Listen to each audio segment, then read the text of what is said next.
میں نے یہ قرارداد آؤ سب امن سے رہیں کیوں پیش کی؟ اس کی ضرورت کیوں محسوس ہوئی؟ یہ ہے وہ لمحہ فکریہ جس پر نہ صرف ہمیں غور کرنا ہے بلکہ سد باب کرتے ہوئے اس پر عمل بھی کرنا ہے۔ آج ساری دنیا دہشت و وحشت میں مبتلا ہے، انتشار و بے چینی اس کا مقدر بنی ہوئی ہے۔ اس کی وجہ یہ ہے کہ آج کے انسان نے انسانیت کو پس پش ڈال کر قوم و رنگ کو ترجیح دی ہے، جغرافیائی تقسیم کو ترجیح دی ہے اور ایک دوسرے پر فوقیت حاصل کرنے کے لیے نت نئے حربے استعمال کیے جا رہے ہیں۔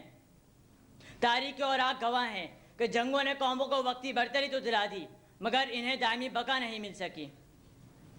ہمارا مذہب اسلام ہے، یعنی امن، سلامتی، محبت و پیار، اور جب تک مسلمانوں نے اپنے مذہب کی تعلیمات پر عمل کیا وہ نہ صرف دنیا میں ممتاز رہے، انہوں نے علم و ہنر کو ہی فروغ دیا، بنی نوع انسان کی خدمت کے ٹھکرائے ہوئے انسان کو گلے لگایا اور اسی بنا پر وہ عرصہ دراز تک دنیا میں چھائے رہے۔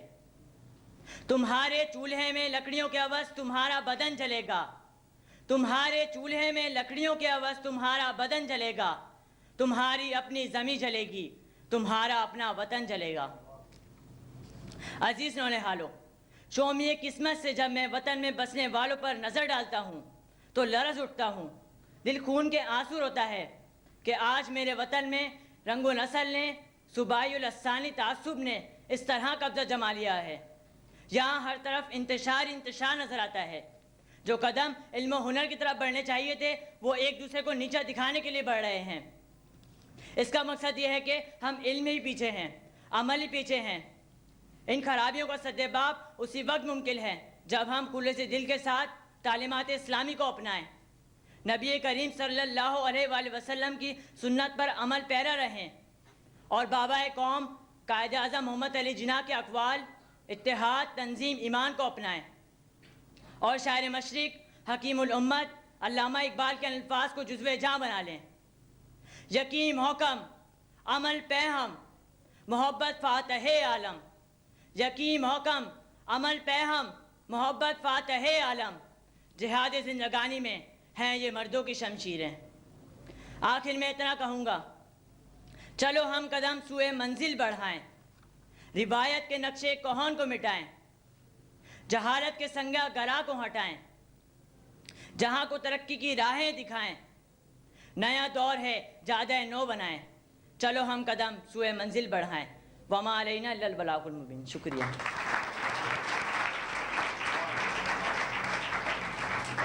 بھرپور طریقے سے اپنے خیالات کا اظہار کر رہے تھے قائد ایوان محمد خرم، اور اب میں دعوت دے رہی ہوں قائد حزب اختلاف رمشا کنول کو کہ وہ اپنے خیالات کا اظہار کریں۔ رمشا کنول جن کا تعلق ہے درسگاہ خورشید سے۔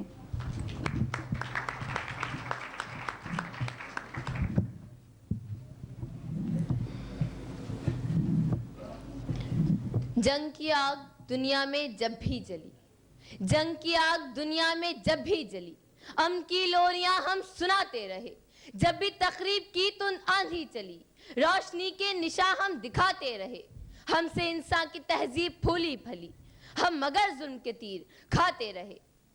جناب قومی صدر ہمدرد نونہال اسمبلی محترمہ سعدیہ باجی، مہمان خاص محترم ڈاکٹر محمد منیر حسن، جناب اسپیکر صاحبہ اور عزیز نونہال ساتھیوں، آج اس ایوان میں قائد ایوان نے قرارداد پیش کی، آؤ سب امن سے رہیں۔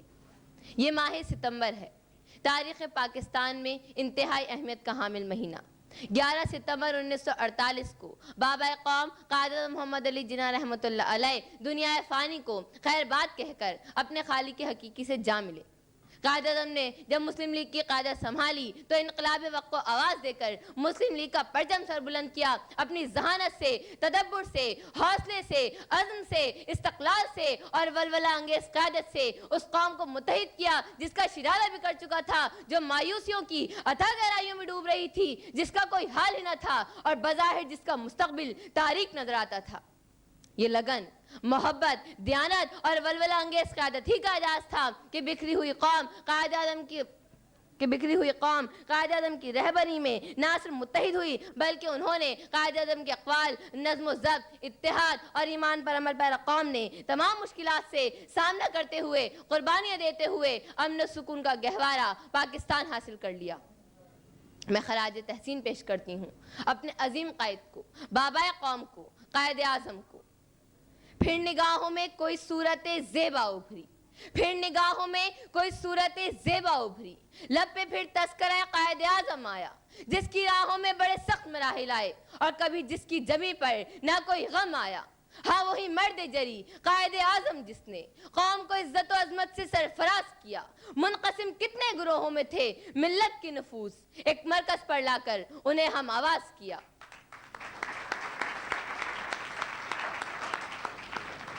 6 ستمبر تاریخ پاکستان کا ایک سنہرا باب، جب پوری قوم متحد ہو کر دشمن کے آگے سینہ سپر ہو گئی۔ 6 ستمبر 1965 کی سیاہ رات میں بھارتی سیناؤں نے پاکستان کا وجود مٹانے کا عزم لیے اپنی عسکری برتری کے زوم میں جدید جنگ سامان سے لیس ارض پاک پر حملہ کیا تو قوم کے سپوتوں نے ارض پاک کو محفوظ رکھنے کے لیے اپنے آپ کو سیسا پلائی ہوئی دیوار میں ڈھال لیا۔ اور پھر چشم فلک نے دیکھا کہ کس جواں مردی اور استقلال کے ساتھ وہ وطن پر قربان ہوتے چلے گئے، شہادت کے منصب پر فائز ہوئے، مگر انہوں نے دشمن کے ناپاک عزائم کو خاک میں ملا دیا۔ ارض پاک تیری BRB اس بات کی گواہ ہے، تیرا چمنڈا کا میدان اور تھر کا ریگستان ببانگ دہل ان کے حوصلوں اور جواں مردی کی گواہی دے رہے ہیں۔ تیری فضائیں تیرے شاہی بیٹوں کو خراج تحسین پیش کر رہی ہیں کہ انہوں نے اپنے سے 10 گنا بڑی قوت کو منہ پھیرنے پر مجبور کر دیا۔ ارض پاک تیرے سمندر کی موجیں آج بھی ان شہیدوں کے، غازیوں کے کارنامے گنگنا رہی ہیں جنہوں نے بھارت کی سمندری حدود میں جا کر دوارکا جیسی بحری بندرگاہ کو تباہ و برباد کر دیا اور ثابت کر دیا کہ جب جذبے جمع ہوتے ہیں تو ہر شخص وطن کی حرمت پر نہ صرف کٹ مرنے کو تیار ہوتا ہے بلکہ وہ پوری صلاحیتوں کے ساتھ دشمن کو عظیم شکست سے دوچار کر دیتا ہے۔ تمہیں نے اپنا وطن بچایا، تمہیں نے اپنا وطن بچایا، تمہیں نے باطل کا سر جھکایا، بجھا کے شمع حیات اپنی وفا کی راہوں کو جگمگایا، مگر یہ دل رو رو کے کہہ رہا ہے، مگر یہ دل رو رو کے کہہ رہا ہے، لہو تمہارا نہ رنگ لایا۔ جناب صدر اور معزز سامعین، قائم پاکستان کے لیے جو قربانیاں دی گئی تھیں اور قائد اعظم نے جس کے لیے اپنا آپ مٹا دیا تھا، اپنی زندگی داؤ پر لگا دی تھی، اس پاکستان کے حصول کا مقصد ہی یہ تھا کہ وہاں سب لوگ امن و سلامتی سے رہیں، اخوت و محبت کو اپنائیں اور یگانگت اور خوشحالی کی فضا کو قائم رکھیں۔ 65 میں شہیدوں نے، غازیوں نے دشمن کے سامنے اس لیے اپنے سینے کھول دیے کہ پاکستان سلامت رہے اور اس کے باسی چین و سکون اور امن کی فضا میں سانس لیتے رہیں۔ وائے ناکامی کہ مٹائے کارواں جاتا رہا، وائے ناکامی کی مٹائے کارواں جاتا رہا، کارواں کے دل سے احساس زیاں جاتا رہا۔ جناب صدر، مجھے یہ کہنے میں دلی دکھ محسوس ہوتا ہے کہ ہمارے بڑوں نے تحریک پاکستان کے شہداء کی قربانیوں کو پسے پش ڈال دیا، بابا قوم کے اصولوں کی دھجیاں بکھیر دیں، اسلامی تعلیمات سے روگردانی کرتے ہوئے اپنے آپ کو گروہوں میں تقسیم کر لیا، رنگ و نسل، ذات پات، صبایت و لسانیت نے قبضہ جما لیا اور قوم نے انتشار کو اپنا لیا، جس کا نتیجہ یہ نکلا کہ بھائی بھائی کے خلاف ہو گیا، ایک دوسرے کے گلے کاٹے جانے لگے، ایک دوسرے کے خلاف نعرے پھڑنے لگے، جس کا شاخسانہ، جس کا نقصان سن 71 میں پاکستان کا 2 لاکھ ہو جانا ہمارے سامنے ہے۔ مجھے تعجب ہے کہ اتنے بڑے سہانے کے باوجود ہمارے بڑوں نے کوئی سبق حاصل نہیں کیا۔ ہم نے اقلیتی فرقوں کو تو تحفظ فراہم کیا، مگر ہم جو مسلمان ہونے کا دعویٰ کرتے ہیں، جو اس کے قرآن پر یقین رکھتے ہیں کہ اللہ تعالیٰ کی آخری کتاب ہے، رحمت للعالمین کی رسالت پر یقین رکھتے ہیں کہ وہ نبی آخر الزماں ہے، اور جس کے ذریعے اللہ تعالیٰ نے مسلمانوں کو متوجہ کرتے ہوئے فرمایا وَاعْتَصِمُوا بِحَبْلِ اللَّهِ جَمِيعًا وَلَا تَفَرَّقُوا، اور اللہ تعالیٰ کی رسی کو مضبوطی سے تھامے رکھو اور آپس میں تفرقہ نہ ڈالو۔ اتنی واضح ہدایت کے باوجود ہم تعصبات میں پڑھ کر ایک دوسرے کے خلاف صف آرا ہیں۔ اپنے گریبانوں میں جھانک کر دیکھیے، اپنے ضمیر و شعور سے یہ چپتا ہوا سوال کیجئے کہ کیا واقعی ہم مسلمان ہیں؟ آج بھی قائم ہے دوست زمانے کا نظام، آج بھی قائم ہے دوست زمانے کا نظام، مکتب عشق نہیں، درس مساوات نہیں، جن میں اخلاق و محبت کی فراوانی ہو، سینہ آدم خاکی میں وہ جذبات نہیں۔ جناب صدر، اس ملک میں دہشت گردی کا راج ہے، جن کو کسی نہ کسی اعلیٰ ہستی کی پشت پناہی حاصل ہے۔ ایسے میں یہاں امن کیسے ہوگا؟ بات تو بہت اچھی ہے کہ آؤ سب امن سے رہیں، لیکن عمل اس کے بالکل برعکس ہے۔ امن اسی وقت قائم رہ سکتا ہے جب مکمل فرائض کی تکمیل ہو، حق والوں کو ان کا حق ملے، انصاف مظلوم کی دہلیز تک آئے، چادر اور چار دیواری کا تقدس برقرار ہو اور پالے ہوئے غنڈوں اور دہشت گردوں کا خاتمہ کیا جائے۔ حکومتیں، ہرانے والی حکومت، ہر صاحب اقتدار بڑے خوشکن پرائے میں عوام کو یہ نوید دیتا ہے کہ آپ کو آپ کا حق ملے گا، آپ کو انصاف ملے گا، آپ کو تعلیم ملے گی۔ مگر میں یہ پوچھنا چاہتی ہوں بحیثیت ایک مدعی کے کہ آپ نے ہم پاکستان کے نونہالوں کو انصاف فراہم کیوں نہیں کیا؟ ہمارے رہبر، ہمارے استاد، ہمارے قائد نونہال، ہمارے مربی حکیم محمد سعید، جس کا لباس ہی امن کی نشانی تھا، جس کا بولنا آہنگ امن تھا اور جس کا پیکر مینار امن تھا، اس سرزمین امن پر خون میں نہلا دیا جاتا ہے۔ اور اس کے قاتلوں کو، ان مجرموں کو آج تک حکومتیں بے نقاب نہ کر سکیں، ہم نونہالوں کو انصاف نہ فراہم کر سکیں، تو مجھے اس تناظر میں قائد ایوان کی پیش کردہ قرارداد آؤ سب امن سے رہیں ایک ڈھونگ ہی نظر آتا ہے۔ ہم پیمبر نہ تھے عرش کے مدعی، ہم پیمبر نہ تھے عرش کے مدعی، ہم نے دنیا سے دنیا کی باتیں کہیں، ہم نے ذروں کو تاروں کی تنویر دی، ہم سے گو آنکھیں بھی چھینی گئیں، ہم نے دکھتے دلوں کی مسیحائی کی اور زمانے سے ہم کو صلیبیں ملی۔ ہمارے بڑوں نے جو کچھ کرنا تھا کرتے رہے، لیکن ہماری تربیت امن کے سفیر، روشنی کے مینار، حب الوطنی کے مظہر حکیم محمد سعید نے کی ہے کہ ہم ان کی تعلیمات کو، قائد اعظم کے اقوال کو جزو جاں بناتے ہوئے پاکستان کی تعمیر و ترقی کے لیے کوشاں رہیں گے۔ ہم اسلامی تعلیمات کی رہنمائی میں اپنے عمل کو جاری و ساری رکھیں گے۔ اللہ تعالی ہمارا حامی و ناصر رہے، آمین۔ کوہساروں کی بلندی سے صدا آتی ہے، کوہساروں کی بلندی سے صدا آتی ہے، سلسلہ ٹوٹ گیا عشق کے افسانوں کا، نظم ہستی کو سنورنا ہے ابھی اور ابھی، آؤ رخ موڑ دیں ہم وقت کے طوفانوں کا۔